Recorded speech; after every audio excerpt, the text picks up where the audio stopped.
obra Metafísica dos Costumes, ou Fundamentação da Metafísica dos Costumes do Kant, ela é uma obra que eu li durante o mestrado e ela diretamente, ela me parece que ela trata dessa questão de que o fundamento da ética, o fundamento da moral, o fundamento do agir correto, ele não é mais a divindade. Então, por exemplo, os romanos eram muito inteligentes, sempre foram, e os romanos eles utilizavam o argumento de que o imperador ele era ao mesmo tempo humano e divino, né? Humano porque ele era humano mesmo e divino porque ele era consagrado no primeiro momento pela igreja, e isso vai até o final do século XVIII, ou seja, para alguém se tornar imperador, ele passava por uma cerimônia religiosa e nessa cerimônia o bispo daquele país, daquele estado,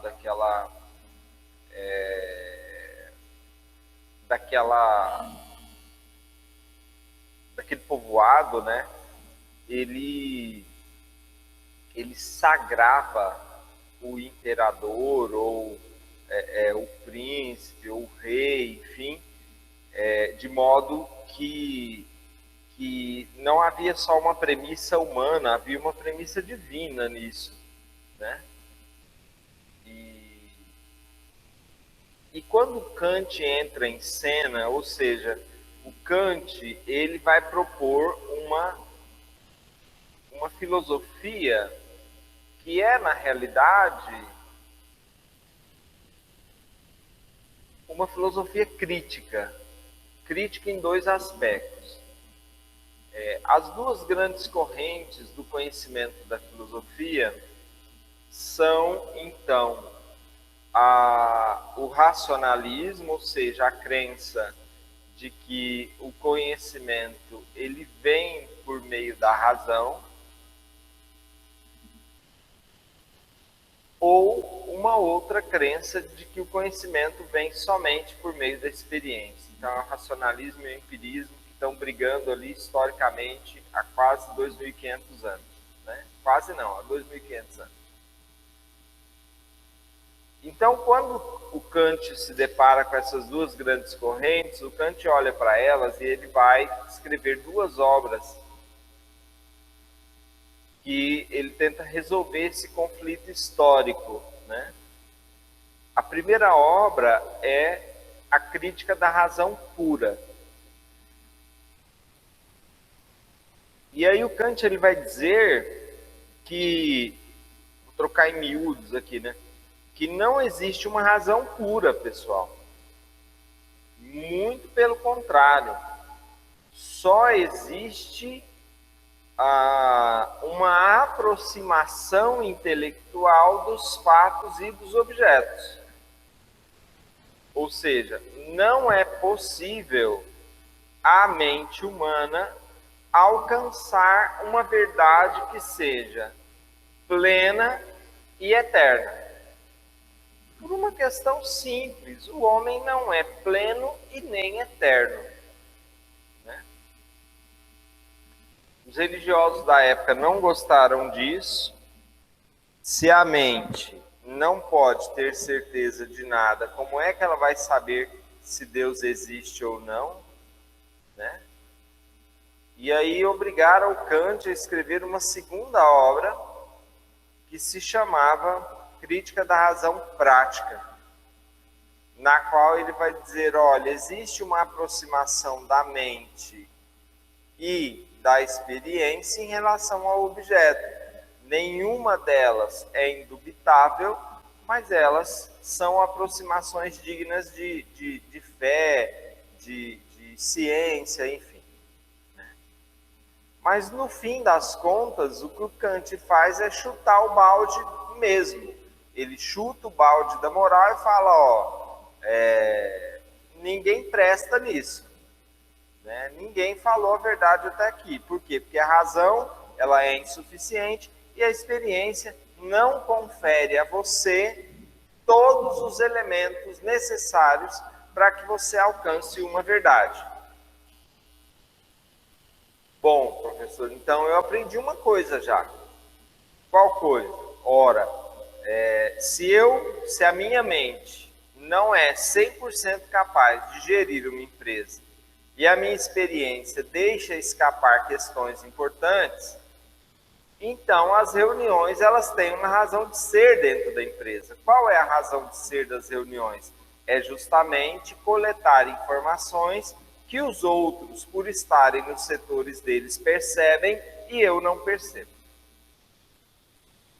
Até aqui alguma pergunta? Podem fazer.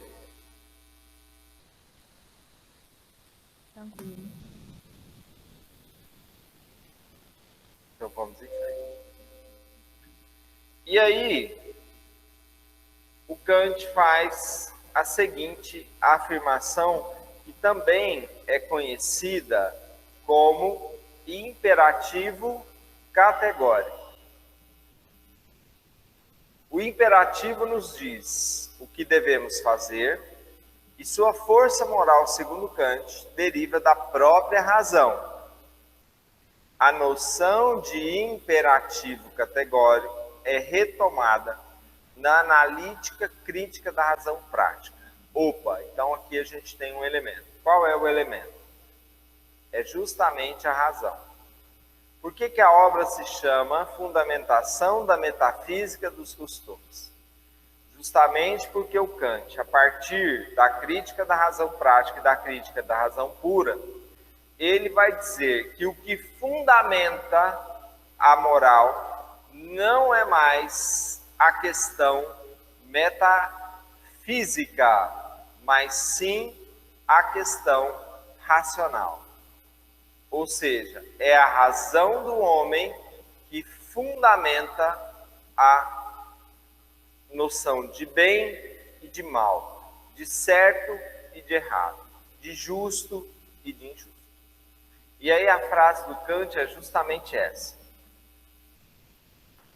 Você tem que agir de tal maneira que o seu agir, que o seu querer possa valer em todo o tempo também como princípio de uma legislação geral. Ou seja, você precisa dentro da empresa, na sua casa, na rua, agir de tal modo que, primeiro, você não vá ser repreendido.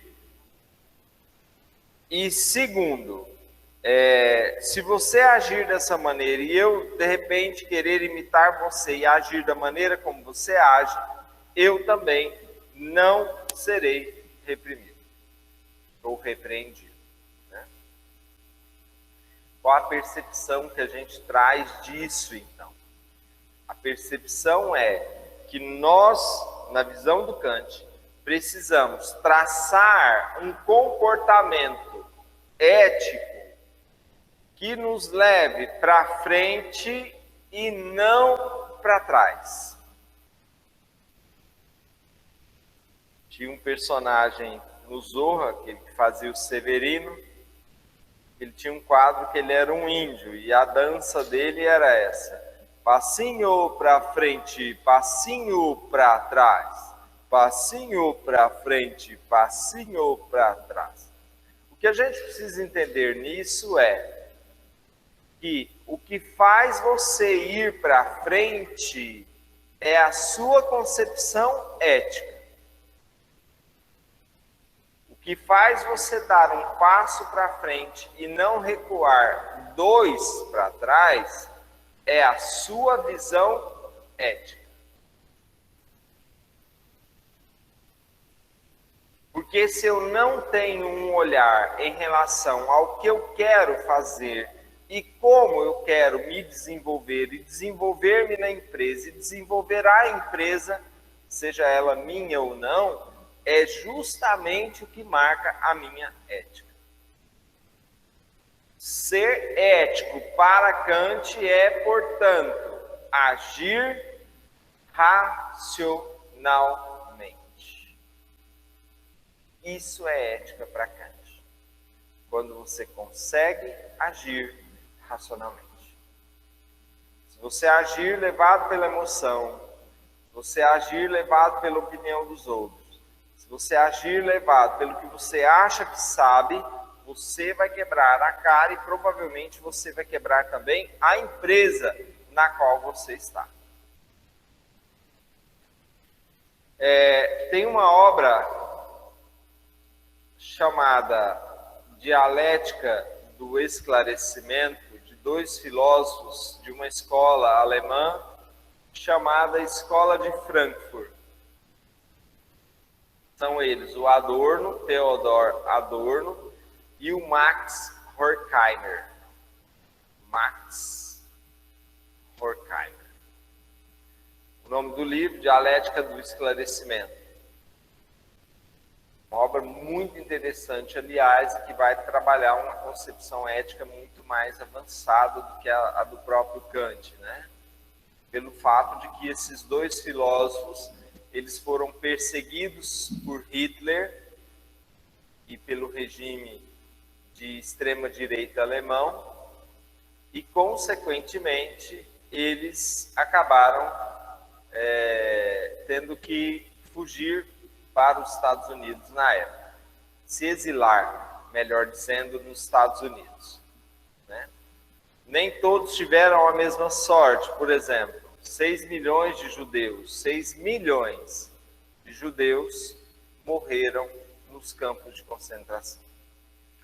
Então, sobre a ética e a sua relação com o esclarecimento, temos aqui uma discussão sobre esse conceito que diz respeito à autonomia do indivíduo, no exercício da própria razão, pois apenas assim esse indivíduo adquire o que Kant chama de maturidade do sujeito. É apenas nesses termos que se pode caracterizar a liberdade. Jéssica, por que o homem só amadurece aos 50 anos?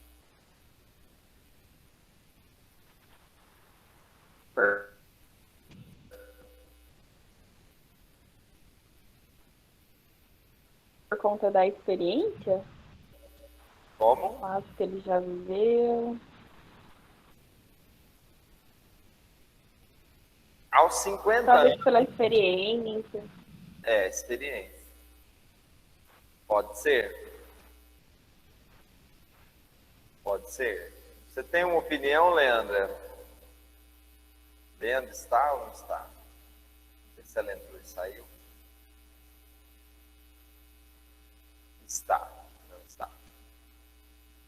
Laura, qual a sua opinião? Por que o homem só amadurece aos 50?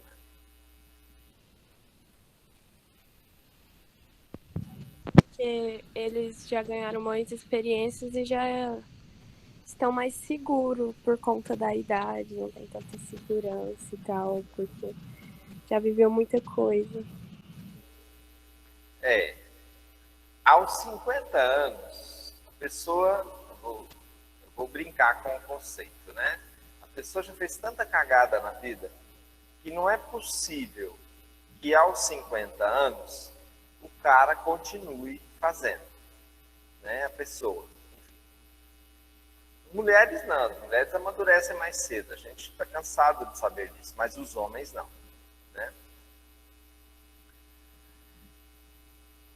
Aos 50 anos tem uma outra questão importante, o homem perde a sua libido, ou seja, o impulso sexual.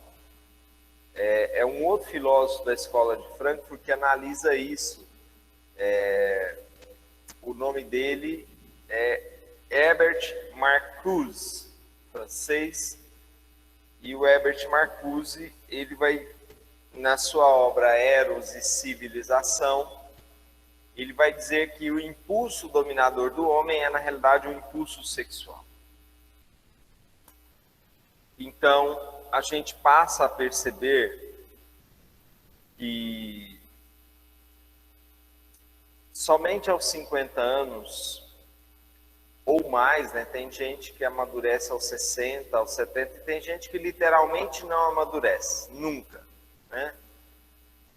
Mas, após esse período, o homem, ele tem condições, talvez mínimas, mas importantes, de atingir certa maturidade, ou seja, capacidade de aprender com os próprios erros, capacidade de enxergar de uma forma mais total e não parcial, capacidade de dialogar melhor com as pessoas e com as situações e, principalmente, capacidade de tomar decisões assertivas e acertadas.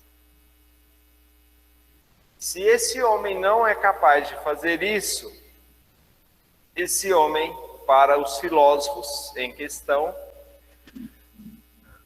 literalmente, ele não é livre. Então, aqui nós temos uma chave de leitura muito importante no Kant, que é qual? Somente o homem esclarecido, somente o homem que usa a razão dele para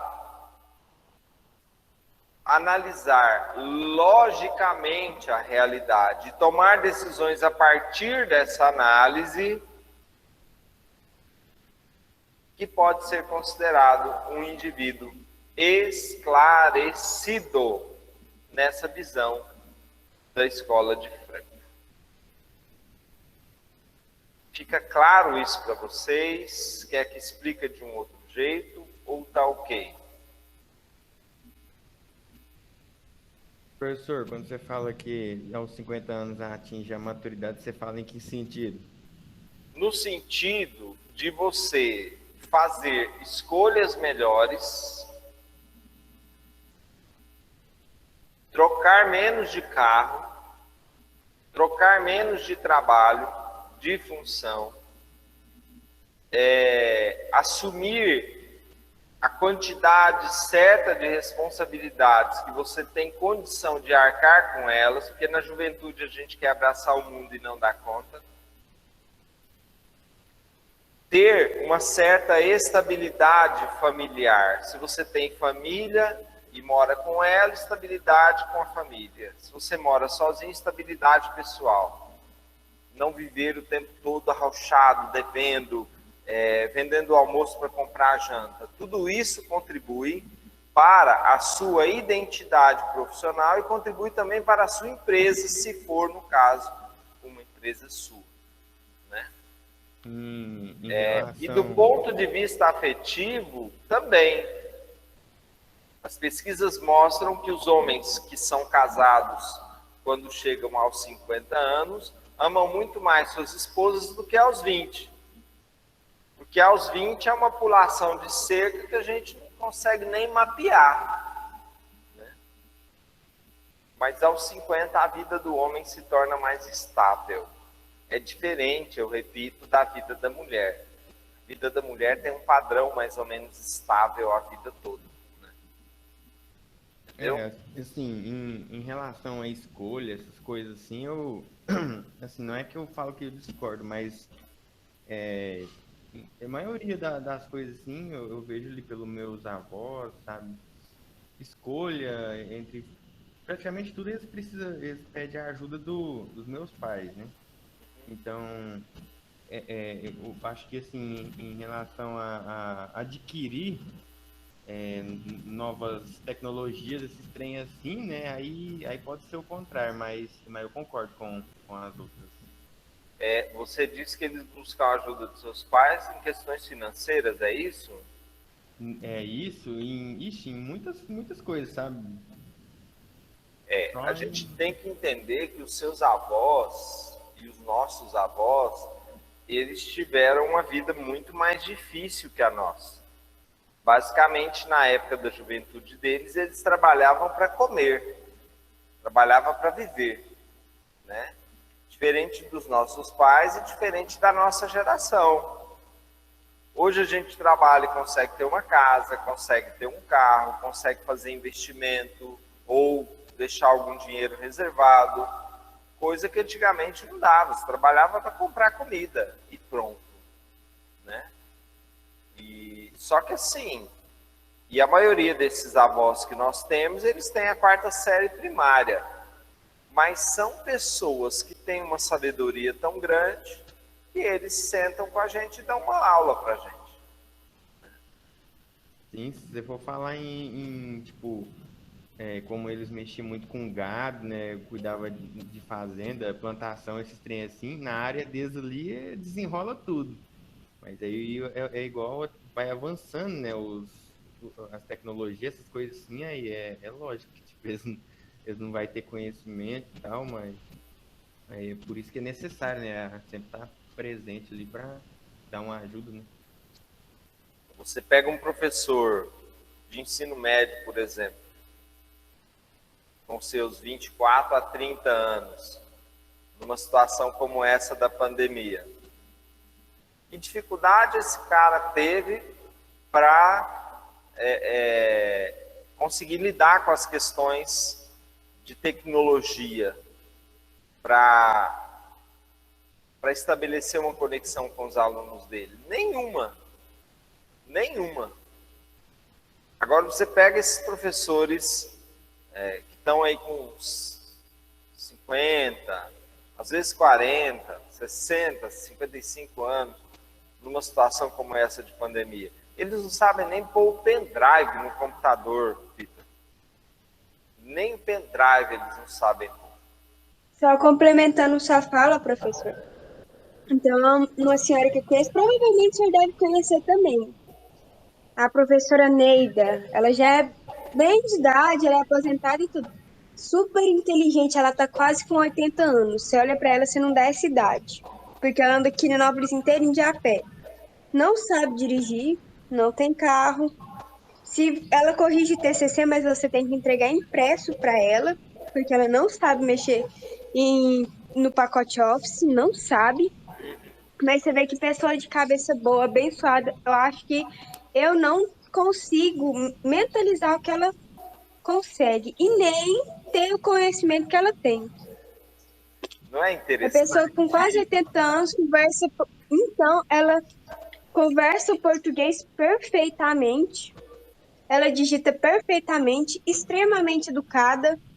Boa noite, muito obrigada. Nunca vi ela não falando essas palavras, entendeu? Tudo sobre língua portuguesa ela entende, literatura, tudo. Mas ela não se adaptou a esse mundo digital que a gente está vivendo, ela não dá conta de dirigir, porque simplesmente não... A idade dela já está avançada também, não que isso seja uma limitação, né? Mas só por falta de interesse, ou por não conseguir se adequar, não sei, ela não dirige, ela anda Quirinópolis inteira a pé. É tão engraçado porque tem tantos professores em Quirinópolis que não dirigem. Tem tantos professores em Quirinópolis que não lidam com tecnologia também.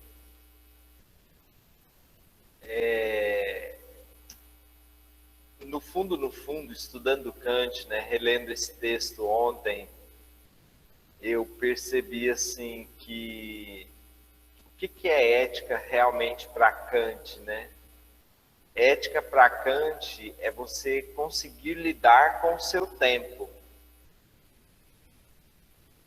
Se você consegue lidar com o seu tempo, você tem uma ética. Qual a ética? A ética do conhecimento, a ética do aprendizado, porque Kant priorizava isso, né? A questão do saber. A pergunta inicial do Kant é: o que eu posso saber? Ou o que eu devo saber e não sei? Eu gosto muito daquela fala do Marins, quando ele fala assim: o estudante que não estuda não é ético. o professor que não prepara a aula não é ético, né? Então, nessa perspectiva, a pessoa racional, o ser humano que não lê não é ético, porque o ser humano tem como característica a mente, a razão, e a única coisa que malha o cérebro é o conhecimento, é o estudo, é a pesquisa, é a análise e assim por diante. E se você olha para o nosso país, o que você enxerga? Você enxerga uma quantidade infinita de pessoas que acham que a vida não passa de um processo de entretenimento. Então elas passam 24 horas enfiadas no celular. A produção delas é próxima de zero. Seja na empresa, seja em casa. São pessoas que têm uma existência muito frágil, justamente porque elas não têm o controle da própria existência. E o que o Kant está defendendo é justamente o controle sobre a própria existência. Você vai agir de tal maneira que o seu agir tem que servir de parâmetro para o outro agir. Então, é chamar para si a responsabilidade. E aí eu trago um vídeo para a gente refletir sobre isso. Ele escreve um conjunto de obras que ele chama de obras sobre a natureza, biologia, física e tal. E aí o Aristóteles ele escreve algumas obras sobre a questão das causas. Qual é a causa das coisas? A causa primeira, a causa final, a causa formal. Para tentar explicar coisas como a felicidade, o amor, a esperança, o sucesso, não com essa terminologia na época, né? Então, essas obras que o Aristóteles escreve, elas são reinterpretadas pelo Kant. De modo que a preocupação metafísica do Kant não é com essas questões, mas justamente com o agir racional. E aí o questionamento dele é esse: será que eu posso realmente agir racionalmente o tempo todo? E aí ele vai dizer que não. Ele vai dizer que num dado momento, que ele chama de a priori, eu consigo entender um pouco da situação na qual eu estou inserido, a empresa na qual eu estou inserido, e num outro momento eu consigo amadurecer o meu comportamento em relação àquele espaço no qual eu estou inserido. Tá? Então, trocando em miúdos, o vídeo fala disso. Pois bem, o esclarecimento é a saída do homem da condição de menoridade autoimposta. Então, o que é a condição do esclarecimento? A condição do esclarecimento é justamente você conseguir sair da menoridade e atingir a maioridade, conforme nós falávamos, e inclusive no vídeo ele comenta essa questão da menoridade, né? Esclarecimento. O que é esclarecimento? Na visão do Kant, esclarecimento é você ser capaz de olhar para uma situação e não só fazer perguntas, questionamentos sobre essa situação, mas, ao mesmo tempo, você ser capaz de tomar decisões quando for o momento de você tomar algumas decisões, né? Então, nesse sentido, se a gente pensar nessa questão do esclarecimento, nós vamos acabar compreendendo que o indivíduo esclarecido, ele é ao mesmo tempo um indivíduo amadurecido, porque ele é capaz de tomar determinadas decisões que impactam a vida dele, mas impactam a vida dele sempre positivamente, e não ora positivamente, ora negativamente, e assim por diante. Então, o Kant diz no texto que vocês leram: menoridade é a incapacidade de servir-se de seu entendimento sem a orientação de um outro. Esta menoridade é autoimposta quando a causa da mesma reside na carência, não no entendimento, mas de decisão e coragem, ou seja, tomar decisões, fazer escolhas, em fazer uso do seu próprio entendimento, sem a orientação alheia. Então, aqui, o que é essa orientação alheia? Não significa não pedir opinião, né? O que o Kant acha é que a maioridade da razão é quando você tem um controle tal da situação da sua vida, profissional ou pessoal, que você consegue, então, tomar um número maior de decisões sem necessariamente sofrer aquelas crises que são muito comuns hoje em dia, em que o indivíduo não sabe se ele agiu, se ele não agiu corretamente. Então as pessoas ficam muito em crise hoje, justamente porque elas não têm essa percepção sobre se elas de fato estão agindo como elas têm que agir ou se elas estão fazendo alguma burrada na vida delas.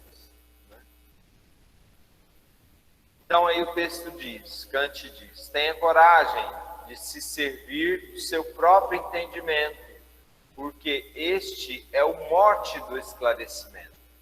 Então quem é um indivíduo esclarecido para Kant é um indivíduo capaz de tomar decisões e que essas decisões vão sempre beneficiá-lo e não o contrário, né? Só que ele coloca dois obstáculos para esse agir racional. O primeiro deles é a preguiça, o segundo deles é a covardia. E na visão do Kant, são causas que explicam porque uma grande parte dos seres humanos, que em tese são livres, eles não conseguem se desvencilhar da orientação alheia. Ou seja, são indivíduos que estão sempre confusos, sempre preocupados, porque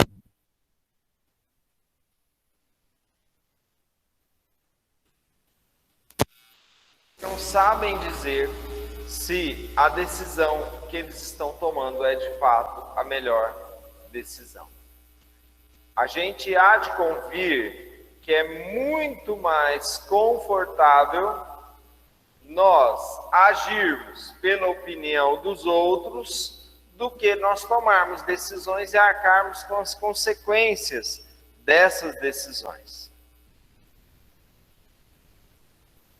Então aí eu trago essa questão para uma conotação política, né? E a gente está vivendo uma efervescência política muito grande no nosso país. Quando Kant vai dizer, então, que eu tenho à disposição um livro que entende por mim. O que significa isso? Significa que muitas pessoas acreditam em tudo que elas leem e acreditam em tudo que elas veem também, principalmente no WhatsApp.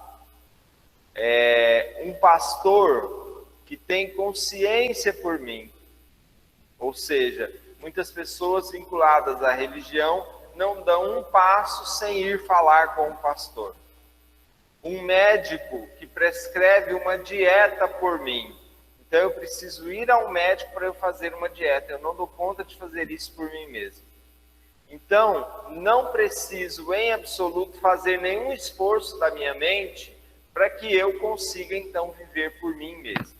Viver aquela máxima do Kant, que é agir de tal modo que o meu agir se torne um modelo, um padrão. Não de perfeição, mas um padrão de agir, né? Não me é necessário, portanto, pensar que posso pagar, outros assumirão essa tarefa por mim. A maioria da humanidade vê como muito perigoso, além de bastante difícil, o passo a ser dado rumo a essa maioridade da razão, uma vez que os tutores já tomaram para si o bom grado de sua supervisão. Ou seja, nós temos cada vez mais um número de personal isso, de personal aquilo, de pessoas que estão prontamente dispostas a assumir o seu papel, que é o papel de fazer escolhas. Elas estão prontas para fazer escolhas por você.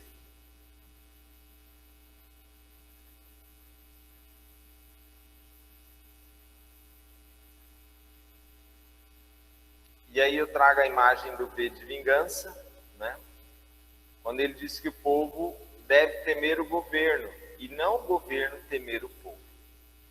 Após terem previamente embrutecido e cuidadosamente protegido seu gado, interessante essa expressão no contexto político atual do Brasil, né?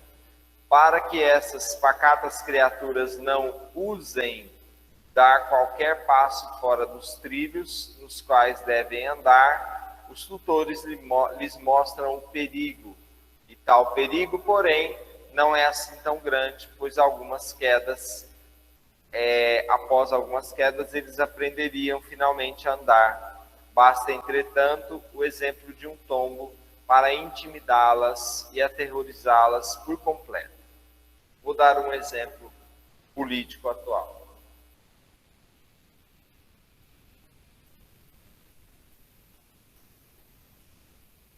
Todos nós sabemos que democracia é o ato de você poder escolher seus representantes. Prefeito, vereador, conselho tutelar, deputado federal, estadual, governo, deputados federais, senadores, presidentes da República, líder de bairro. O fato de nós sermos livres para votar em quem nós quisermos não implica necessariamente que nós sabemos votar.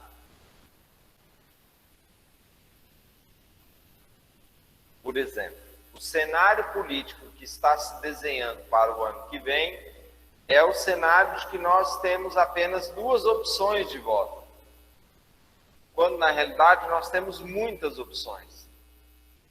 Então, a pergunta que eu faria para vocês é justamente essa: por que as pessoas já estão acreditando que elas só têm 2 opções? E que o fato delas acreditarem nisso vai fazer com que elas votem só em A ou em B. Eu não estou questionando A e B. Eu não estou questionando se A é melhor que B, se B é melhor que C. Não é isso. Nós estamos fazendo uma análise estrutural da mente do brasileiro. E na mente do brasileiro, ele já está acreditando que ele só tem como opção votar em A ou em B. Perguntas até aqui?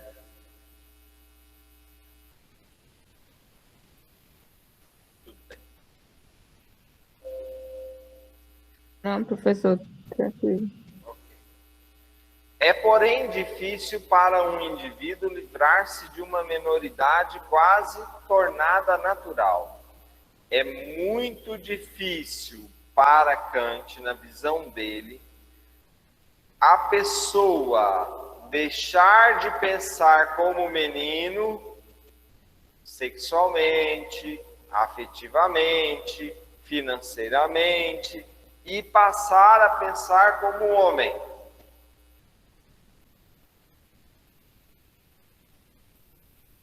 Por N motivos.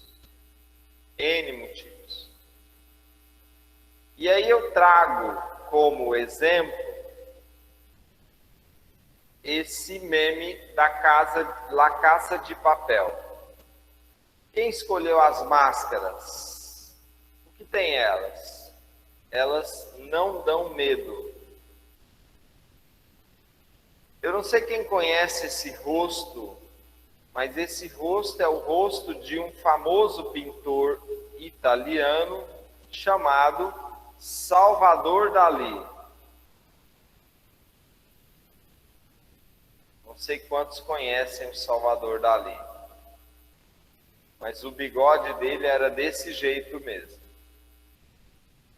Então, o que é o filme La Casa de Papel? Alguém viu essa série? Eu vi. Eu Quase vi, terminei a primeira temporada. O que você consegue dizer para nós da série?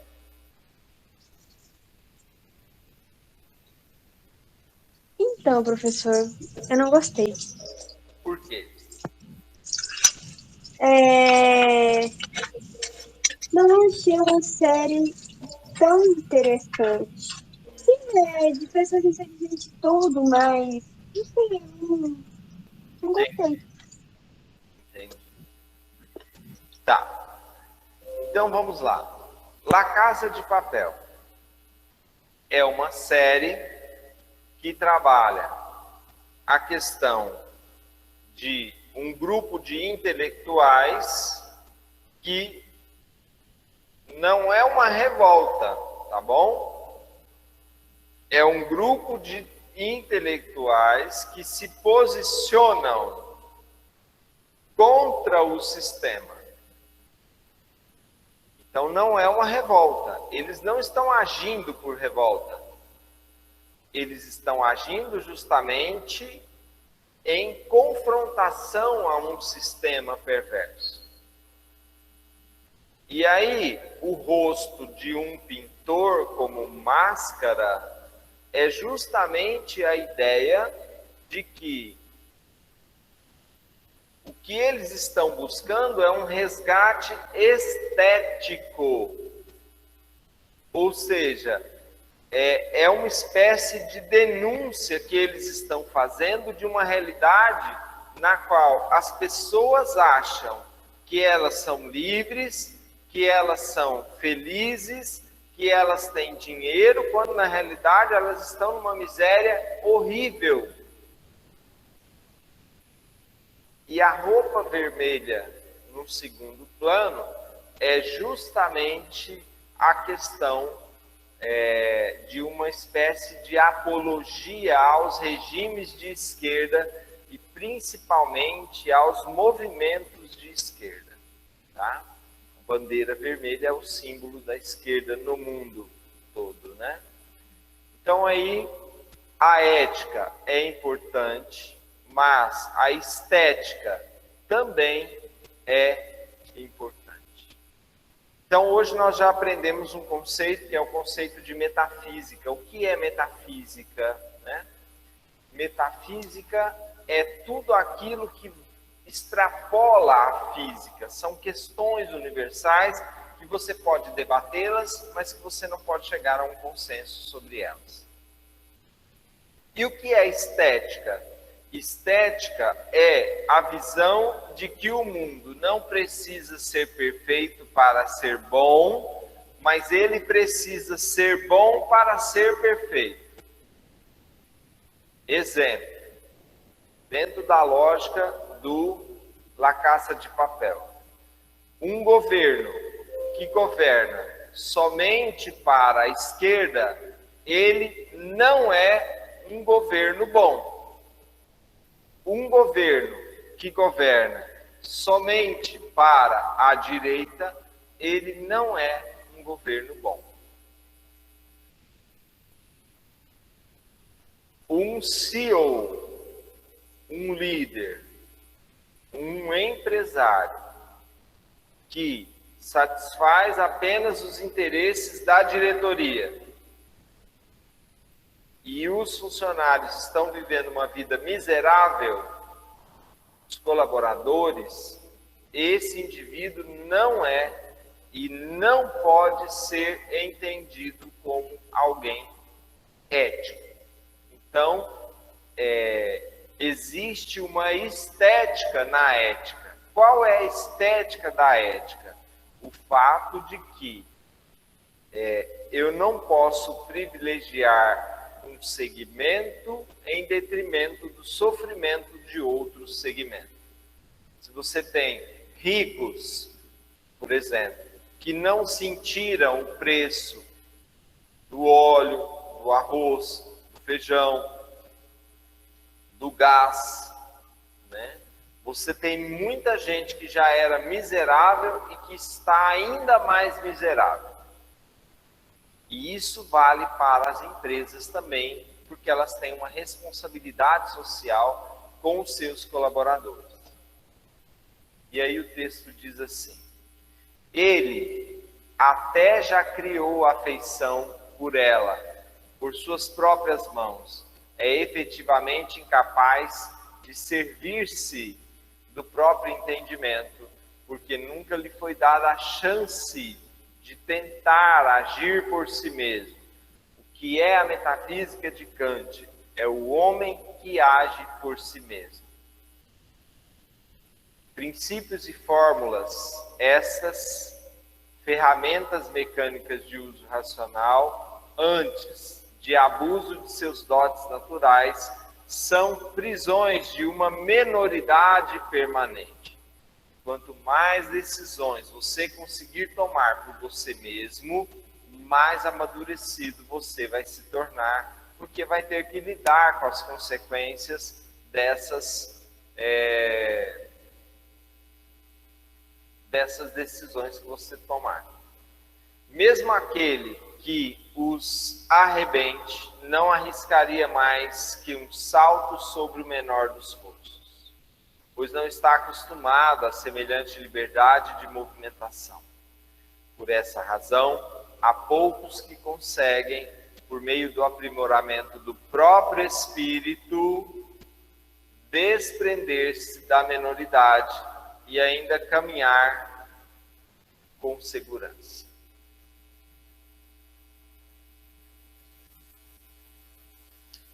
Por aí encontrar-se-ão alguns capazes de pensar a si, e até mesmo os tutores instituídos para a grande massa, que após se libertarem do jugo da menoridade, espalharão em torno de si o espírito de uma apreciação racional do próprio valor e da tarefa de cada ser humano.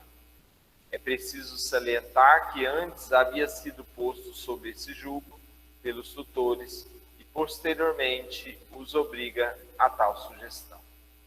Então, o Kant está constantemente falando, pregando, dizendo da importância de todos os indivíduos, absolutamente todos os indivíduos, assumirem uma perspectiva racional, ou seja, uma perspectiva na qual a sua vida, a vida desses indivíduos, possa ser uma vida conduzida a partir da noção de bem, mas também da noção de estabilidade.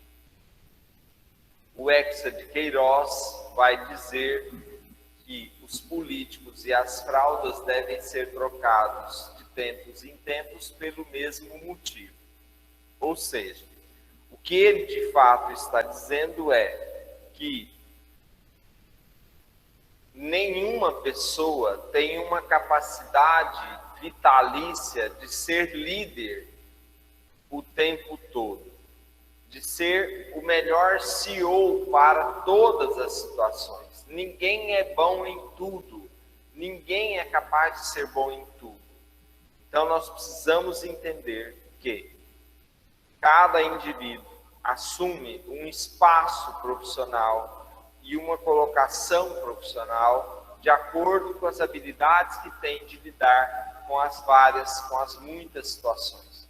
Caso contrário, esse indivíduo, ele se torna uma espécie de máquina que vai simplesmente obedecer. Para o esclarecimento, porém, nada é exigido além da liberdade, ou seja, importante frisar isso. Quanto mais racional você for, sem abandonar as perspectivas que dão sentido à existência, ou seja, seu lado emocional, quanto mais racional você for, mais livre você vai ser. E mais especificamente a liberdade menos danosa de todas, que é utilizar publicamente sua razão em absolutamente todas as direções.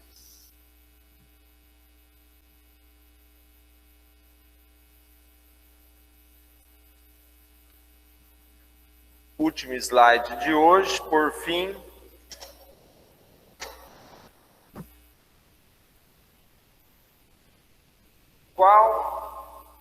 Qual restrição serve de obstáculo para o esclarecimento? Ou seja, o que dificulta o processo de esclarecimento segundo Kant? Qual não impede e até mesmo sustenta esse esclarecimento? E ele responde: o uso público do entendimento deve ser livre em qualquer momento, e só ele pode gerar o esclarecimento entre os seres humanos. O uso privado do mesmo pode frequentemente ser bastante restrito, sem, todavia, o progresso do esclarecimento ser por isso impedido. Compreendo, porém, como uso público da razão, aquele que é feito por alguém como douto perante o mundo letrado. Por isso, ou por uso privado, entendo aquele douto pode fazer em um posto civil ou público uma ação ou uma escolha. Por fim, não é permitido raciocinar, é necessário obedecer. E a maioria das estruturas políticas e das estruturas empresariais, elas também estão baseadas nessa lógica e nessa perspectiva. Em qual perspectiva e em qual lógica? Na perspectiva de que você, na empresa, na escola, em sala de aula, em todos os lugares, você precisa simplesmente ser o bom menino, né? Precisa simplesmente ser o bom moço, a boa moça, que diz sim, senhor, sim, o senhor está certo, é desse jeito mesmo, eu estou errado, e assim por diante. Ou seja, a própria sociedade, ela não se articula de uma maneira que cada um de nós, como um todo, vá agir por si mesmo, vá agir no sentido do esclarecimento. E eu repito, que não significa não pedir opinião dos outros, mas que significa você ser um robozinho, você ser um marcha-soldado cabeça de papel, que simplesmente repete as coisas que as outras pessoas falam e não para pensar por você mesmo e não para tomar suas próprias decisões. Vive constantemente à mercê da opinião dos outros. Quem vive constantemente à mercê da opinião dos outros é simplesmente uma pessoa que é controlada pelos outros e não percebe.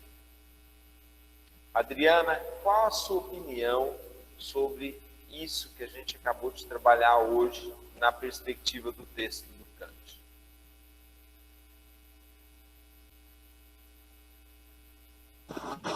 Professor, é bem complexo, né? Até que eu estava lendo sobre as perguntinhas, né, que eu estava respondendo. E quando a gente fala de ética, de comportamento, é bem relativo, né? Às vezes a gente vive muito para a sociedade, para as pessoas, não para a gente, né? Não, às vezes a gente tem um comportamento mas dependendo onde você está no meio de certas pessoas, você às vezes quer aparecer, ou faz coisas que não é da sua índole, não é aquilo que você quer expressar. E a gente vê muito, né? Às vezes por causa de uma colega ou de um colega mesmo, ou porque você quer interagir com aqueles, e acaba que a gente deixa de ser o que a gente é para poder agradar alguém ou se aproximar de alguém, basicamente. Muito bem. Não é fácil agir racionalmente. Não é.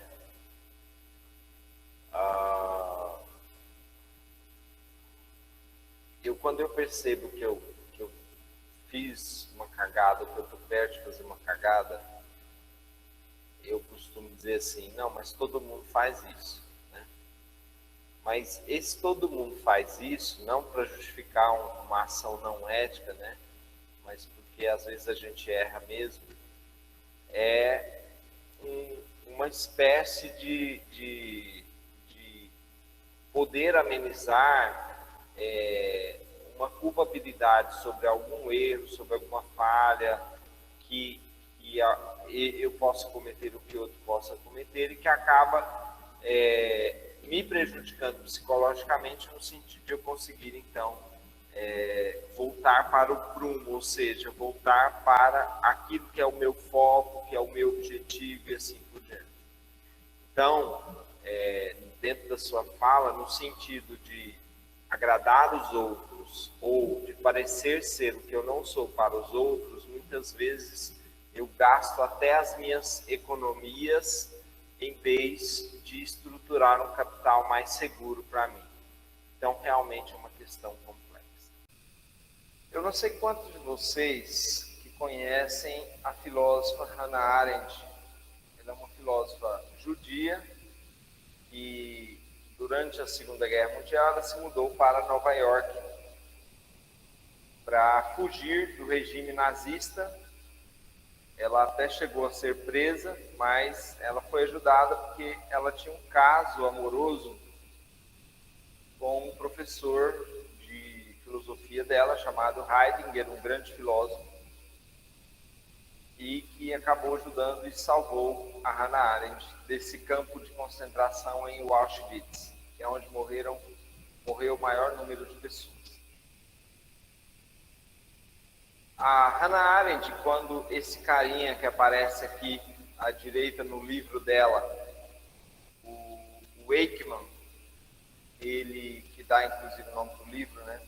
Quando ele é preso na Argentina, né, aqui do lado, anos depois do fim da guerra, e levado para Jerusalém para ser julgado, a Hannah Arendt foi uma das filósofas que cobriu o julgamento dele na condição de jornalistas para o New Yorker, que é um dos jornais de Nova York, para que ela pudesse expor a opinião dela sobre o julgamento do Eichmann, né?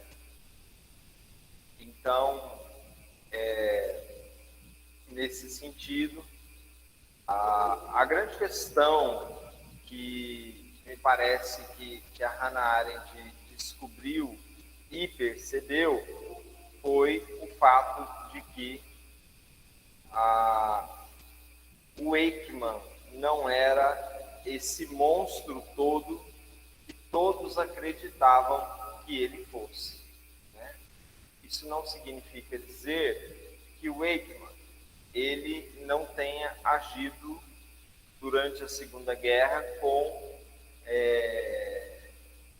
crueldade. Ele agiu, mas não no sentido de ser cruel, e sim no sentido de ele ser o responsável pela captura de judeus e por levar esses judeus para esses campos de concentração, né? Por que eu estou dizendo isso? Por que eu trouxe essa imagem para vocês?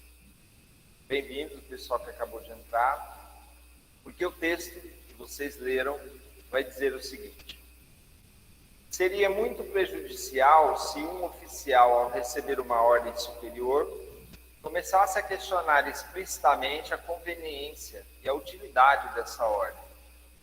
Por que isso? Porque o Eichmann,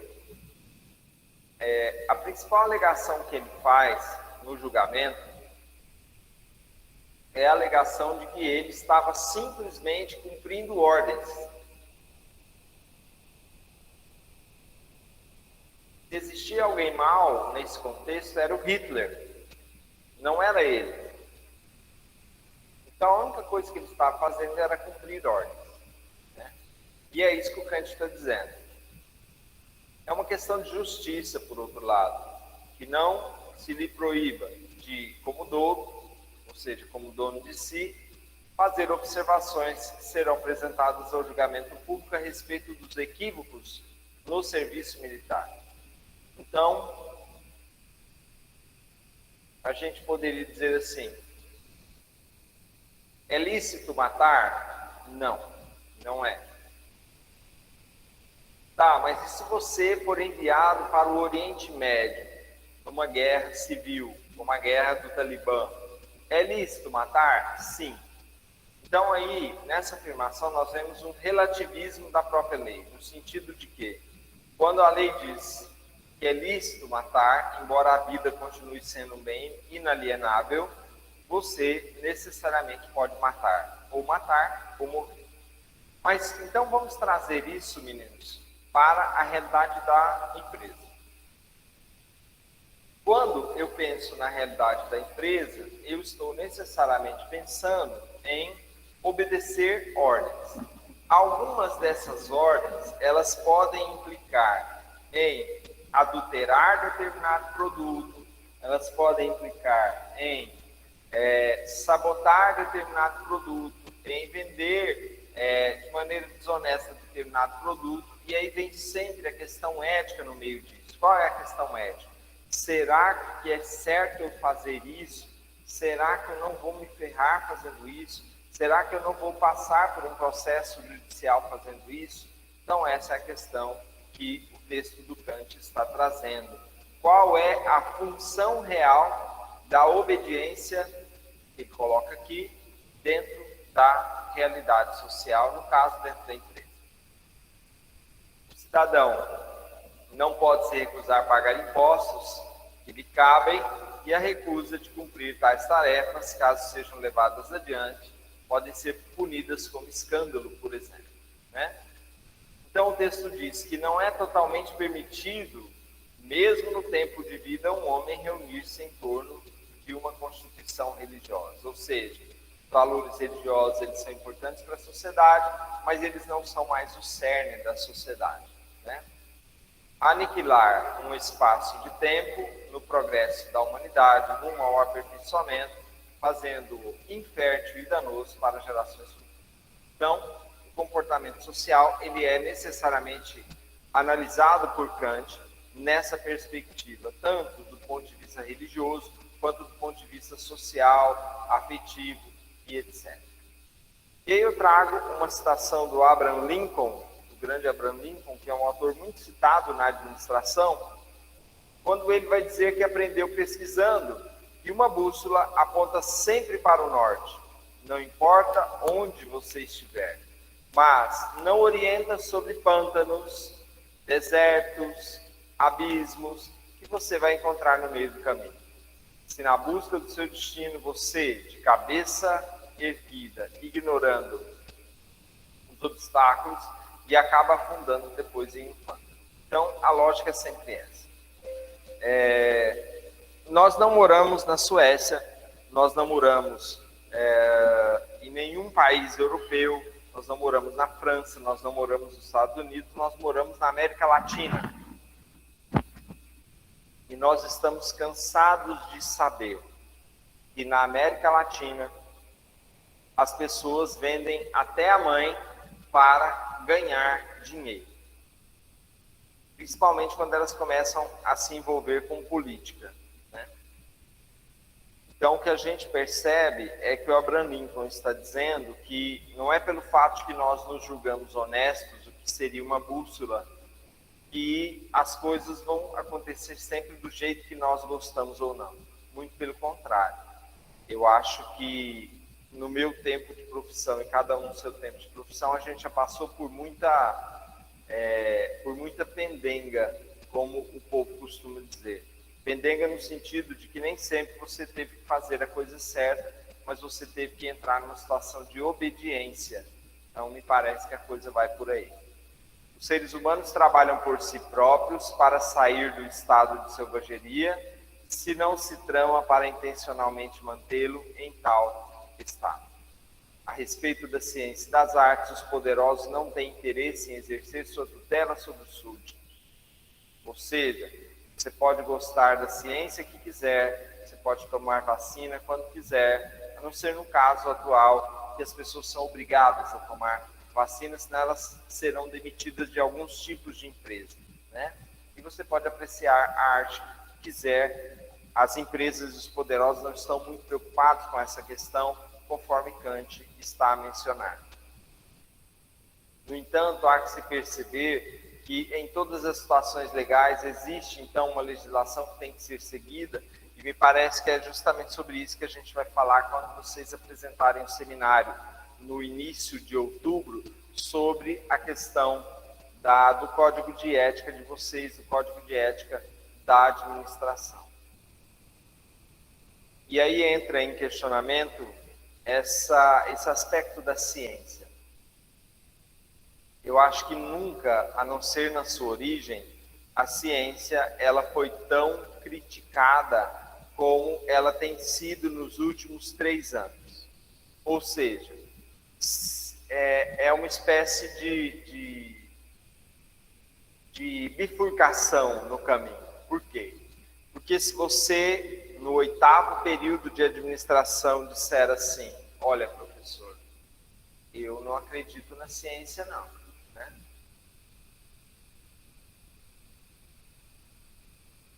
Então, necessariamente, eu tenho que dizer para você assim, bom, então, por que você fez faculdade se você não acredita na ciência? Se a administração é justamente um método científico para se administrar uma empresa. Agora, em contrapartida, se você disser, não, eu acredito na ciência, mas eu não vou tomar vacina, por exemplo, né? Então, eu vou te falar assim, olha, então eu acho que você precisaria rever esses valores, porque parece que você ou não acredita de verdade na ciência, ou você está passando por algum tipo de confusão mental, né? Então, o que o texto, de certa maneira, ressalta nesse parágrafo anterior que foi lido, é que a desvalorização do pensamento científico é um fenômeno não só do Brasil, mas um fenômeno da própria América Latina, como um todo, né? E aí eu faço a pergunta, e faço para vocês, por que nós não valorizamos a ciência? Laura, sua opinião. Por que é tão difícil valorizar a ciência na América Latina? Professor, não sei, talvez porque desde antigamente a ciência nunca foi valorizada, igual no tempo da Igreja Católica. Sempre teve, as pessoas achavam que estava errado, e talvez esse costume foi passado de geração a geração e ainda existe meio que um receio sobre a ciência, porque ela não foi bem-vinda, tipo, todo mundo teve receio dela e eu acho que ainda existe esse receio. Vitor. Professor, eu acho que ninguém teve conhecimento a fundo, assim, ou então meio que uma base do que é, né, para ter o conhecimento sobre ela, né, ou entendeu errado alguma coisa assim, ou diferentes ideias, né, diferentes entendimentos dela, né, faz como posso falar, a confusão do entendimento, a confusão de ideias, né, que o pessoal tem sobre, né. Que é ciência, que não é ciência, né? Sim. Tá. Isso, né? Vamos procurar caminhar aqui e entender isso, então, porque isso vai ser importante. Pois bem. A maioria das pessoas, 60%, tem um conhecimento baseado nesse tipo de mídia aqui. É lógico que eu estou brincando aqui com a ideia de gibi. Tem um conhecimento de gibi, então, né? O que é um conhecimento de gibi?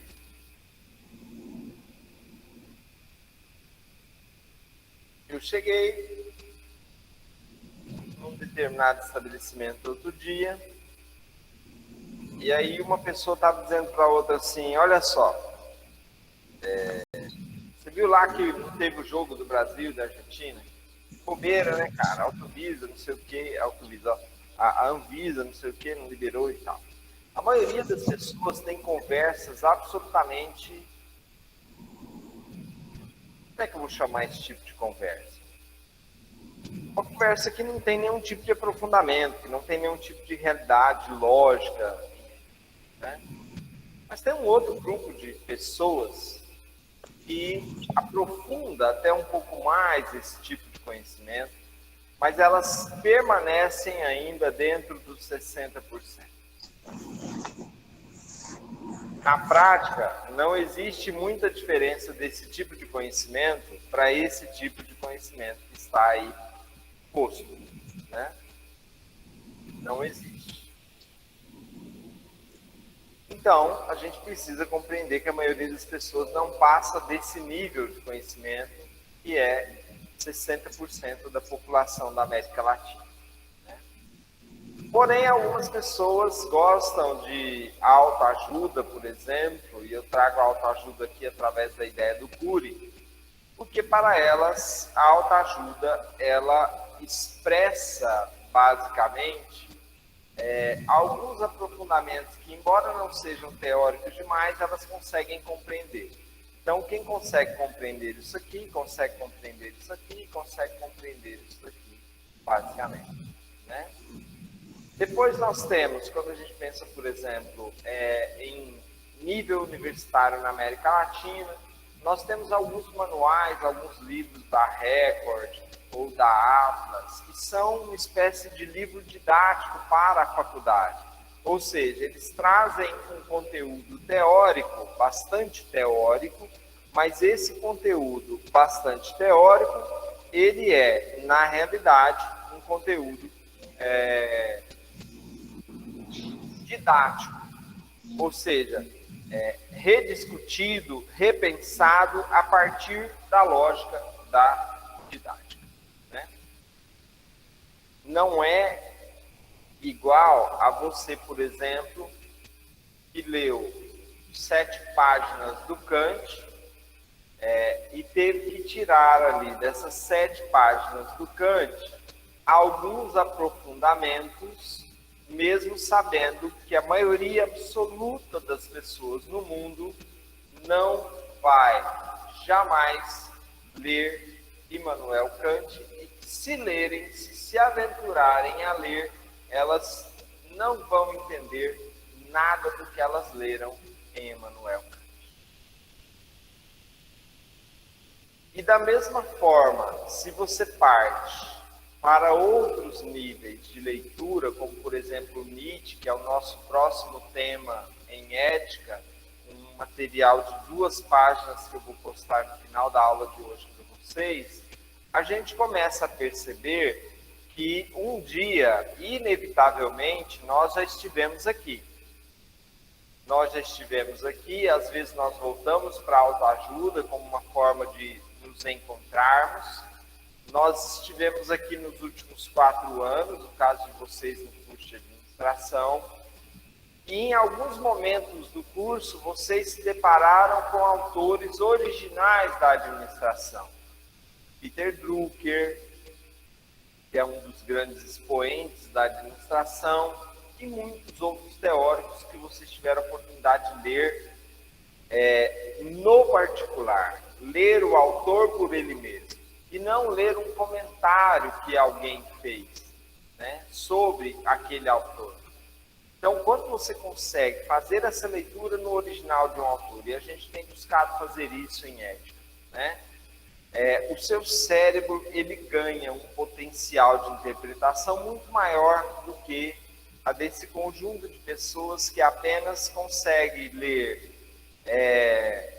num livro 2 mais 2 igual a 4 e na prova elas responderem 2 mais 2 igual a 4. Então, é nesse caminho que a gente tem caminhado dentro da disciplina de ética.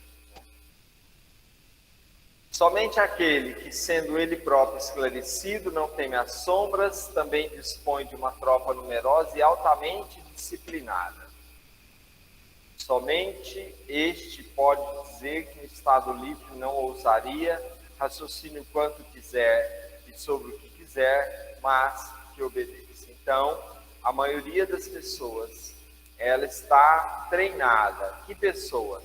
Aquelas pessoas que leem esse tipo de mídia, né? Elas estão treinadas a simplesmente viver a realidade e, portanto, obedecer a quem elas tiverem que obedecer. Elas não conseguem dar um passo além do próprio nariz. Por quê? Porque a única coisa que elas sabem dentro da empresa, na sociedade, na escola, na sala de aula, é obedecer. Elas não têm nenhum tipo de pensamento original. Elas não conseguem pensar por elas mesmas. O maior grau de liberdade civil parece ser vantajoso à liberdade do espírito ou da mente. Ou seja, quanto mais liberdade civil nós temos, mais nós temos liberdade para pensarmos o que nós quisermos. E, por outro lado, um grau menor daquela cria este espaço que em todas as faculdades poderão ser expandidos. Então, para que ler os clássicos? Para que estudar ética a partir de Aristóteles, de Kant, de Nietzsche, de Foucault e assim por diante? É justamente para que nós possamos entender como é que o mundo se articula, e não apenas a América Latina, em torno desse tema, que é o tema da ética. Caminhando para o final já, a natureza, por essa grossa casca, desenvolve a semente pela qual zelou tão cuidadosamente, a saber, a tendência e também a vocação para o pensamento livre. Isso repercute gradualmente no espírito do povo. É interessante a gente perceber que pensamento livre não é aquela ideia de que cada um interpreta a realidade do jeito que quiser. Pensamento livre é quando você consegue fazer realmente uma análise da realidade e essa sua análise da realidade, ela é uma análise que realmente tem significado, que ela está baseada em lógica, que ela está baseada em autores, que ela está baseada em bibliografias que você acessou durante o seu curso, por exemplo. E até mesmo nos fundamentos dos governos, para os quais torna-se mais apropriado tratar o humano de acordo com a sua própria honra, e aí nasce, então, da investigação científica, a análise dos indivíduos enquanto pessoas e não enquanto coisas.